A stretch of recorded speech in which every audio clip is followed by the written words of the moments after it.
Trick-or-treating is super fun for everybody, but if you are a little person and you'll be in costume, it's best to travel in a pack. That's why we got the Sarge here, Sergeant Paul Tapau, and we are going to talk about how to travel when you're trick-or-treating. Sarge, welcome back. Hey, thank you so much. You know, last week we discussed the proper costume and fitting your ghouls and your goblins. We did.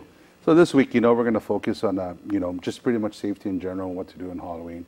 And, you know, you hit it on the head again. You know, you always, parents, you should always accompany your child when you're going trick-or-treating. It's always best to have your parent there with you, or also, you know, if you can't afford that, have a mature adult that's going to accompany the kids. You know, especially this time, the kids are going to be excited. They're going to be running around. So you need to maintain law and order. So what better way than to have a parent there? And, you know, we want to stress, you know, the theory is be seen and be safe.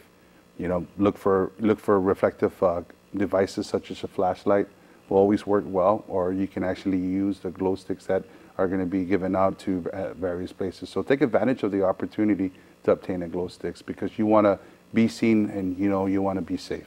You know what I'm seeing a lot more of, Paul, these days, and people use them, and very positively so, are those like reflective, like, I want to call them like the safety patrol, like the smocks and everything like that. Where do we get those? Well, you can get them at pretty much any hardware store or any heavy equipment store. Those are actually used by road workers out in the, you know, that's always out in the field and always exposed to heavy traffic. They do a fantastic job. Yeah, absolutely. You can see it a mile away, and, you know, and we don those the same reflective vests when we go out and we do our night operations with our DUI enforcement. So, you know, I mean, the more visibility that you can gain from your costume, the better it is for the driver to understand that I need to slow down because I can see a hazard right in front of me. So a flashlight, a glow stick, or a reflective vest that you mentioned. Well, here's something that I'm sure a lot of kids watching us right now are going to say. They're like, you know, trick-or-treating is something that I want to do with my friends. You know, we're maybe a bunch of like 11-year-olds or something like that. There's going to be 20 of us all together. We don't need an adult because it's our neighborhood. We know the area. It's better to have a whole bunch of kids than a few kids and an adult. And that's completely wrong, right? You should always have an adult. Yes, especially at this time, because you're going to be going to houses that you don't know, regardless if it's your neighborhood. You always want to have that mature adult to make good, sound decisions when things should happen and everything. And in the event of an emergency, that mature adult or that parent has access to, you know, numbers where they can call, or the family members that they can call. So, you know, we advise to have all, you know, ghouls and goblins to make sure that they have a responsible parent or a responsible adult with them while accompanying them when they're going trick-or-treating. One thing I'm also seeing parents do is tell their kids, when you go out trick-or-treating, if you're going with your older brother or something like that, just get on Facebook Messenger and share your location with me so I can actually see where you're walking around. Yeah, it's great. You know, you can plan your travels and what you're going to do, because in the event that you guys get lost or you guys, you know, get separated, you know where they're going to be and you know where everybody's going to be at a certain time. So really plan out if you're going to be visiting other different neighborhoods because of the treats that they give out, and it's a new neighborhood and you only visit once a year. So you're going to have to plan accordingly where we're going to meet in the event something should happen.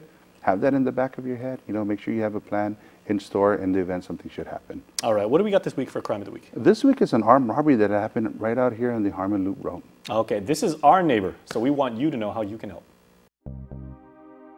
On Friday, October 6, at around 8:24 in the evening, officers assigned to the Dedito Precinct Command entertained a strong armed robbery reported at the Compardius Mall and Harmon Loop Road in Harmon. According to the police report, at around 8 p.m., the female victim was walking on the northbound sidewalk on Harmon Loop Road towards the Compardius Mall when two young boys, possibly in their teens, rode by her on bicycle. The victim noted that the two boys turned around and started to ride back towards her. As the boys got closer, one of them grabbed her cell phone that she was holding in her hand. The boys were then seen riding back towards the Compardius Mall, in which the victim indicated that the only thing she could recall was that both boys were wearing black. Now, the Guam Crime Stoppers is asking the help from the community in reference to this case. If anyone has any information about this crime or any other crime, you can call our 24-hour hotline at 477-HELP, that's 4357, or submit a tip online at guam.crimestoppersweb.com. All calls will remain completely confidential, and a cash reward of up to $1,000 could be paid if the information provided leads to an arrest and a grand jury indictment. Your call does make a difference.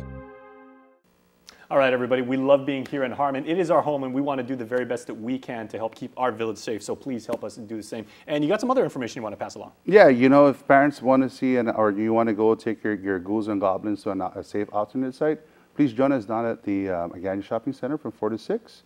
I am part of the Red Ribbon team, and of course it's Red Ribbon Month, and we're going to close out our event with the Just Say Boo to Drugs campaign at Agana Shopping Center.